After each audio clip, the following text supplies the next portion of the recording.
Loh kok gak sahnya apa? Lah jadinya tadi lupa baca takbir kan?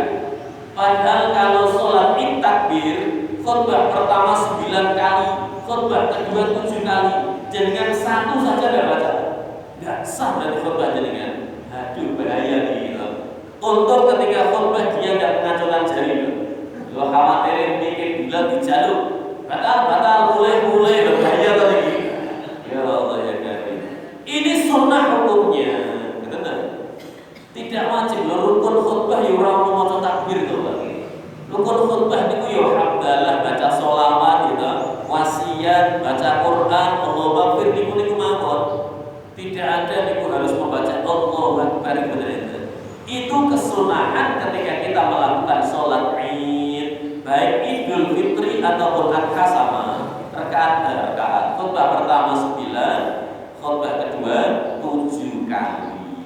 Ya ini sunnah bukan wajib. Jangan kita sama. Oh khutbahnya mawon sunnah loh. Kita nggak khutbah juga nggak apa-apa. Andai loh ini di Masjid Al-Ma'ruf semisal sudah mendatangkan dari luar kak sholat riyin niku, gak do sholat, delalah niku langsung berdiri di mimbar. Ketika sampai mimbar, amarga meh mangkat dia mau bujuni. Mata ini lali kabeh, Bang. Akhirnya assalamualaikum warahmatullahi wabarakatuh. Waalaikumsalam. Amarga ngeblek langsung ditutup. Assalamualaikum warahmatullahi wabarakatuh gitu. Lu jamaah ini orang ngaji kan bingung. Lu piye ta khotbah kok model ngono batal beleni. Makanya kata tetap sah sholatnya walau tanpa ada khutbah karena khutbahnya juga sunnah. Ya, sunnah. Andai lebih. Tapi insya Allah ya tidak terjadi gitu ya. Masa khutbah tahunan kalau saya gagal gitu ya. Insya Allah. Ya andai gagal lah banyak yang mewakili. Ini kan calon-calon khutbah semuanya ini. Ini kena khutbah pintar-pintar ya. Nah khutbah sama dengan alhamdulillah. Allahumma sholli ala sayyidina Muhammad. Amma ba'd. Fa ya ibadallah ittaqullah. Bismillahirrahmanirrahim. Qul huwallahu ahad. Walhamdulillahi rabbil Allahumma fir lil muslimin wal muslimat. Alhamdulillah. Assalamualaikum warahmatullahi. Rampung cepet toh. Khutbah digunakan gitu. Yang nak ngambil kan pintar-pintar begitu sih.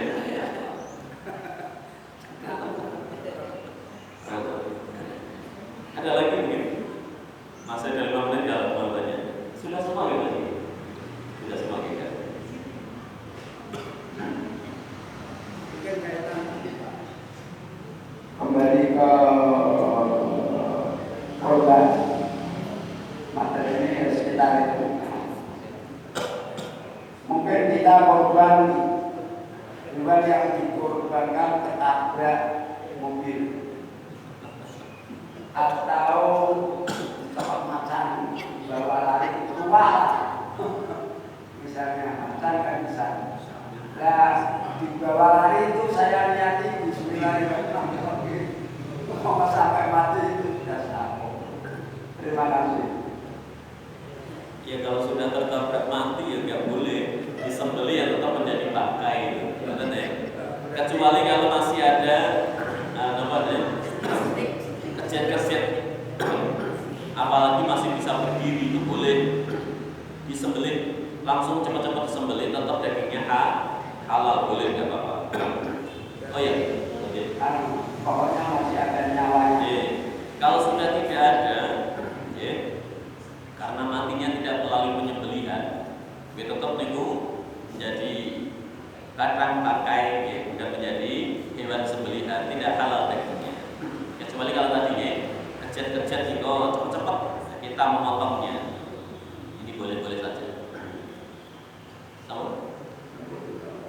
Kalau tidak ada saya tambahin sedikit ya. Saya tambahin sedikit. Ini masih ada 5 menit kurang lebihnya. Hanya tambahan mawon hukum saya ingat. Ini dulu pernah terjadi tapi saya nggak tahu yang tanya itu masjid sini atau masjid yang lain. Karena saya kajian juga di beberapa masjid. Saya lupa masjid mana. Pernah itu saya sholat id baru selesai khutbah. Telepon itu bolak-balik. Ya Allah ya Karim. Mau saya angkat masih ramai. saya nunggu perjalanan itu masih telepon terus, ternyata tanya nih, Pak Ustadz saya mau tanya, ini urgent sekali, ada apa? Sapi saya disembelih hidup lagi. Ribon, sapi disembelih hidup lagi, ini gimana? Apa disembelih lagi atau gimana? Nunggu sama ini. Hukumnya dagingnya gimana? Betul ini terjadi. Saya nggak tahu di sini apa yang mana saya lupa. Jadi saya perjalanan itu saya sempatkan untuk minggir dulu. Ini kok telepon bulan balik itu nomor. Ternyata ini Pak sudah disembelih, hebatnya masih hidup. Nah, mungkin kalau ya sapinya pakai akik badan besi.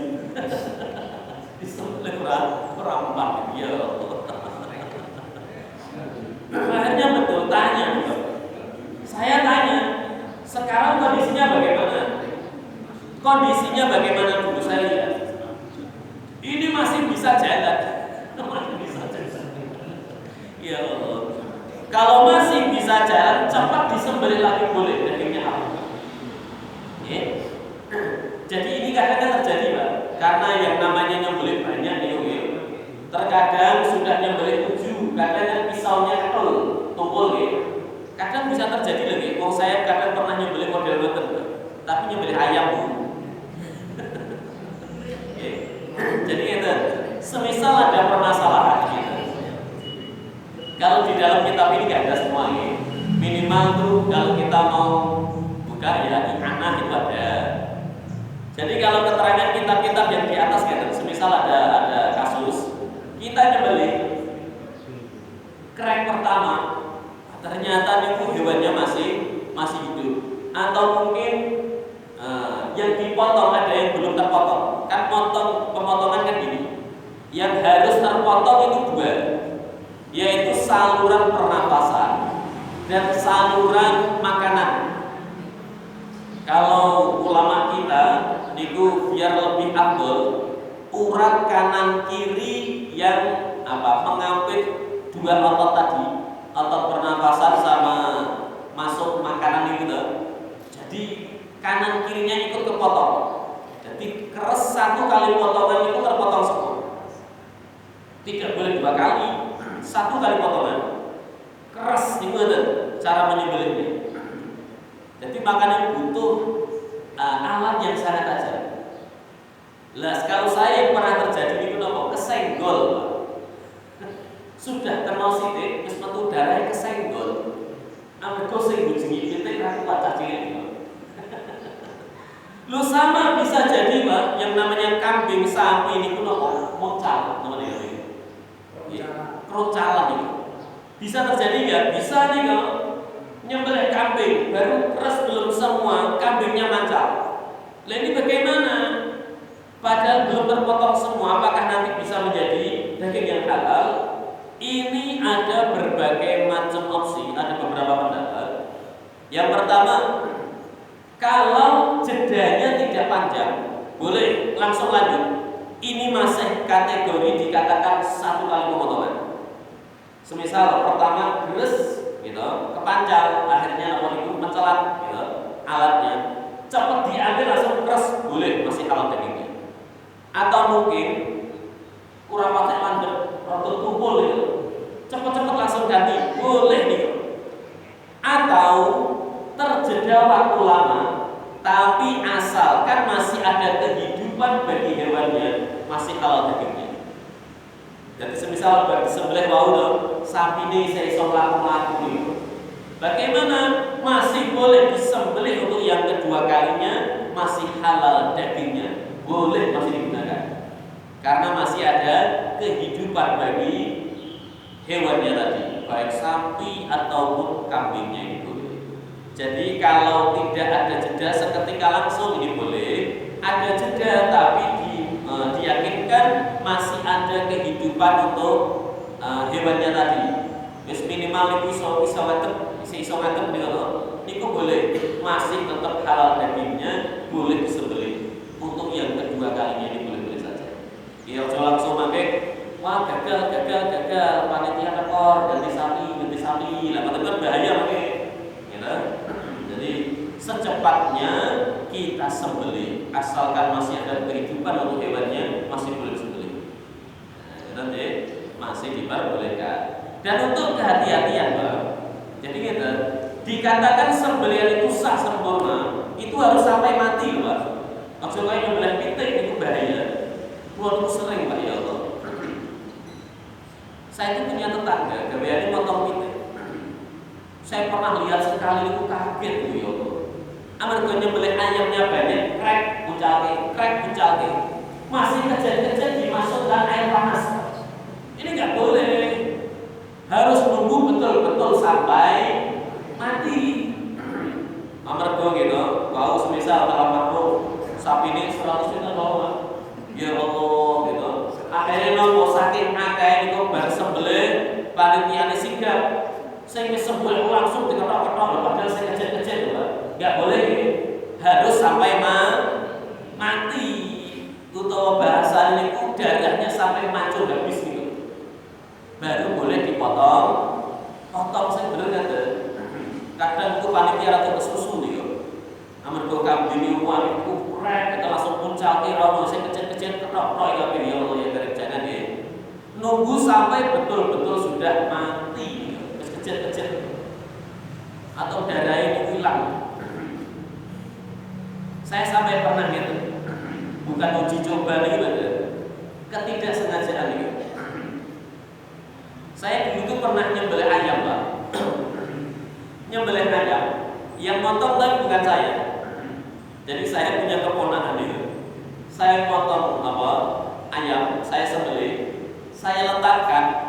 Padahal ini belum mati loh. Masih proses mati. Sudah dipotong, Pak, sama keponakan saya. Langsung gak berdua tel, ya Allah ya kari. Ternyata nih, kalau nggak kejadian seperti itu saya nggak tahu. Jadi kalau hewan kita sembelih, setelah itu kok sudah mati, kita potong-potong, itu nanti nggak ada darahnya. Tapi kalau ayam belum mati, dipotong-potong, biasanya itu nanti di bagian tertentu masih keluar darah. Ternyata seperti itu. Setelah itu saya tanya pakar-pakar penyembelih, ternyata betul. Bahkan dari video saya itu pernah beli daging ayam, yang di beberapa tempat. Ketika saya buka itu masih ada darah. Berarti bisa jadi indikasi ini setelah dipotong mungkin belum mati sudah dipotong-potong. Jadi hati-hati ya kita gitu. Jadi yang kadang ada darahnya itu berarti belum betul-betul mati gimana? Jadi masih ada darahnya, kadang sudah digoreng gitu kan. Pernah nemu ya. Kadang kan ayam sudah digoreng tapi masih ada darahnya. Jadi ketika saya tanya pakar-pakar tentang penyembelih, kalau tidak, kadang kan karena bisnis setiap hari nyembelih 1000 ayam misalnya, nunggu sampai mati kelamaan langsung celok kemauan potong-potong. Lah kadang ini bisa terjadi. Jadi tunggu sampai betul-betul sudah mati dipotong-potong. Nah ini yang dinamakan daging segar, daging bagus seperti itu. Jadi sudah lebih dari 5 menit. Hadirin hadirat Bapak Ibu jamaah yang dirahmati Allah Subhanahu wa taala. Kurang lebihnya itu sebagai tambahan untuk kita menghadapi hari Nahar, hari kurban besok pagi. Semoga niat ibadah kurban kita betul-betul diterima oleh Allah Subhanahu wa taala. Ibadah kurban kita sempurna di hadapan Allah Subhanahu wa taala. Amin ya rabbal alamin. Bagi yang belum bisa berkurban, insyaallah mulai tahun depan setiap tahunnya bisa berkurban terus. Amin Allahumma amin. Bapak Ibu jamaah yang dirahmati Allah, ada yang masih belum paham boleh tanya lewat WA boleh. Atau dengan tengen pulau, silaturahim boleh ya. Saya terbuka untuk siapapun. Pokoknya jenengan niku nak sowan tengen pulau rasa bingung, ora usah gawa apa-apa haji nggih. Sakamane digawa boten mawon. Nggih. 24 jam. Alhamdulillah. Mari kita tutup dengan membaca suratul Fatihah. Semoga ilmunya kita dapat menjadi ilmu yang manfaat. Allahumma anfa'na bima 'allamtana wa 'allimna wa yanfa'na bi barakati suratul Fatihah. A'udzu billahi minasyaitonir rajim. Bismillahirrahmanirrahim. Alhamdulillahirabbil alamin arrahmanir rahim maliki yaumiddin. Iyyaka na'budu wa iyyaka nasta'in ihdinas siratal mustaqim. Shiratal ladzina an'amta 'alaihim ghairil maghdubi 'alaihim Apabila banyak kekurangan saya mohon maaf.